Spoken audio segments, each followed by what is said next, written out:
জাতীয় জাদুঘরের সামনে প্রতিবন্ধী গ্রাজুয়েট চাকরি প্রত্যাশী যারা রয়েছে তারা কিন্তু বেশ কিছুদিন যাবৎ ধরে কর্মসূচি চালিয়ে আসছে 5 দফা দাবিতে, এবং তারা কিন্তু লং মার্চ টু যমুনার আজকের কর্মসূচিতে আমরা দেখতে পাচ্ছি যে পুলিশের বাধার সম্মুখীন হয়েছেন, এবং সেটির পরিপ্রেক্ষিতে শাহবাগ থানার সামনে আমরা দেখতে পাচ্ছি দুটি অ্যাম্বুলেন্স একটি সড়কেই দুই দিক দিয়ে এসেছে।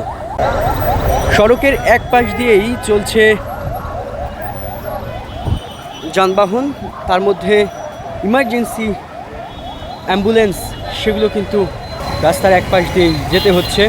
অর্থাৎ এই প্রতিবন্ধীদের এমন কর্মসূচির কারণেই কিন্তু বিপাকে পড়ছে সাধারণ মানুষ। এবং আজকেও আমরা সেই দৃশ্যটি দেখলাম, দুটি নয় 3টি অ্যাম্বুলেন্স এই মুহূর্তে দেখতে পাচ্ছেন যে একই সড়ক দিয়ে কিন্তু একটি অ্যাম্বুলেন্স যাচ্ছে, অন্য আরেকটি অ্যাম্বুলেন্স কিন্তু তার বিপরীত দিকে যাচ্ছে, এবং যানজট সৃষ্টি হচ্ছে কিন্তু এই আন্দোলনের কারণে। সাধারণ মানুষের ভোগান্তি একদমই চোখে পড়ার মতো।